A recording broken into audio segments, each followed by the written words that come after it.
Hello ladies and gentlemen to DotAU's second guide to Storm Spirit. Storm Spirit is known as one of the most mobile heroes in the entire game. He is commonly recognized as a strong ganker slash semi-carry depending on how you build him. His spells offer large nukes, disables and as well mobility, which all allow him to deal high amounts of damage and escape with ease. I break like the wind! Storm Spirit's first skill, Static Remanent, is a small AoE nuke that when cast appears on top of your current position, dealing a large amount of damage to anything that is near or it touches. With its low cooldown and mana cost, it can be used to stop pushes, farm lanes, or push out lanes, as well as used to kill opponents.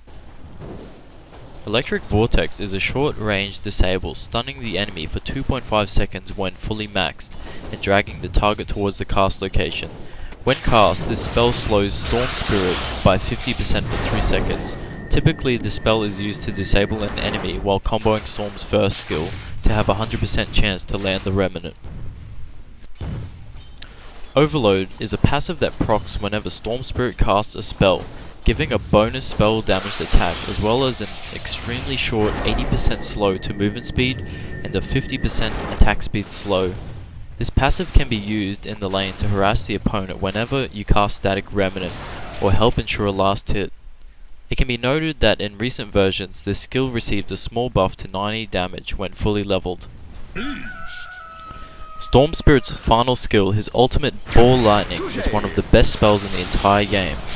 Ball Lightning offers travel at the cost of mana, allowing Storm to go over any terrain, giving small damage in an AoE to where the spell passes or lands. During the ultimate, Storm Spirit is invulnerable, which means he can dodge spells or attacks with well-timed casts.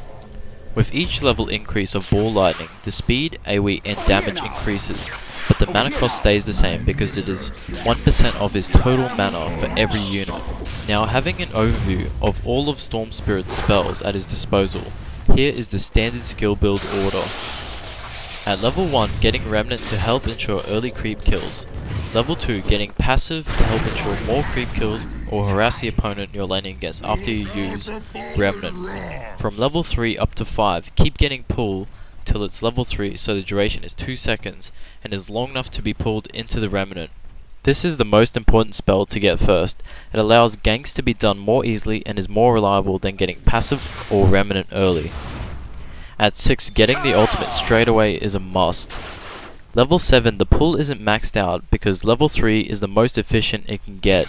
Leveling it up only offers 0.5 seconds more stun and 10 more mana costs, both that aren't really needed because Storm Spirit's attack speed is roughly about 1 every second. So either way, there will be a 0.5 second gap to when Storm Spirit isn't doing anything, and having 2 seconds duration is long enough for it to be pulled into Remanent. This is the reasoning to why the pull isn't maxed until the very end. From level 7 to 9, you can either max Remanent or the passive depending on what you're versing. Generally, if you need faster bursts to take out heroes like Enchantress or Weaver, take Remanent. You can also take Remanent if you are solo farming. It can be used to push out towers fast if you're getting ignored. Personally, I max the passive first because I find it easier to kill more heroes after the pull. Because after the first pull Remanent combo, it is extremely hard to pull off another Remanent. I find the passive more reliable, and with the nifty buff to 90 damage when maxed, it provides more DPS if you ultimate a short distance after every attack. So from 7 to 9, either Remanent or Overload can be maxed. From 10 to 12, if Remanent was previously maxed, Overload is now taken. This goes vice versa.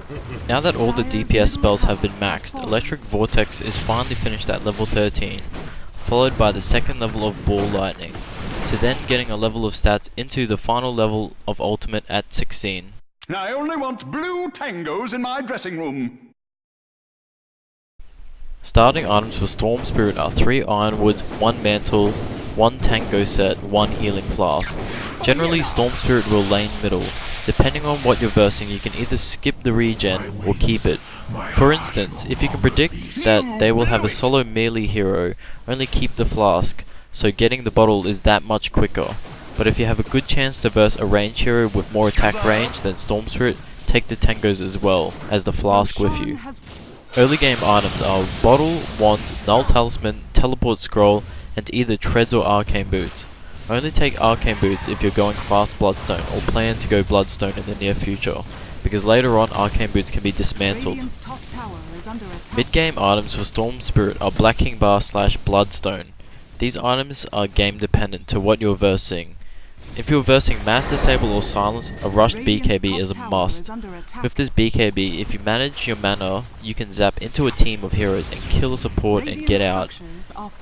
BKB has many components and is relatively cheap, so getting it should not be a problem. Same goes with Bloodstone. It is really easy to buy the parts for it and build towards it, but only get a Bloodstone if you're heavily dominating early game and when they have no disables or silence on their team. About 90% of the time you'll need to get BKB first. Late game items are Sheepstick or Orchid, as well as Shivas. After finishing the BKB or Bloodstone, you'll generally need an extra disable late game, as well as mana regen to fuel Storm's ultimate. Both these items are great for Storm Spirit. They offer intelligence boost as well as mana regen, not to forget the extra added disable. Shivas is taken last as a luxury item if the game goes for too long or you're extremely wealthy. Scatter my foes like dead leaves in a winter gale.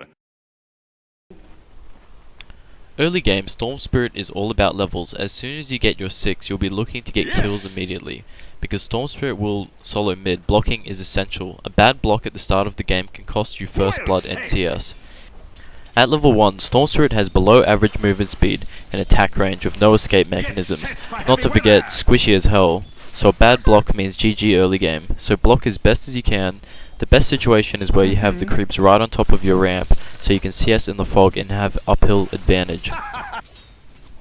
You'll be looking to go fast bottle at least before the 2-minute mark, so the first rune can be taken.